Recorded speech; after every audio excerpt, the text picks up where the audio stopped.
la yabluwannakumullahu bisyai'im minas sayd. Gusti Allah teh nyoba ka ahli Mekah ka urang Arab lantaran kehidupan orang Arab teh ngabuburon dicoba ku Gusti Allah supaya ulah ngabuburon kebenaran harita teh keur ari ihram mereka Mekah wa muhrimuna. Jan selanjutna ge lain keur ihram ge ieu teh tepati bagus sabenerna mah dina kahirupan Maisha teh urusanana ngabuburon kurang bagus. Nu paling bagus mah tani, nomor kedua dagang. Eta nu paling hebat mah Maisha. Nomor kahiji tani, nomor kedua dagang. Enggak sesa gitu. Dagang nage sing hade, deui tani nage sing hade. Ku ayeuna mah. Nah ya lialam Allah maksudna Allah dek nembongkeun ka nyaho Gusti Allah.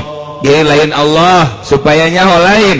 Allah tedek nembongkeun ka nyaho Gusti Allah nu Gusti Allah geus apalin ilmu zuhurin supaya kanyahoan ku urang saha nu imanna mantep ka Gusti Allah jeung saha nu imanna teu mantep ka Gusti Allah bakal kanyahoan ku urang kanyaho Allah teh bakal kanyahoan ku urang mantap ilmu zuhurin ya Allah.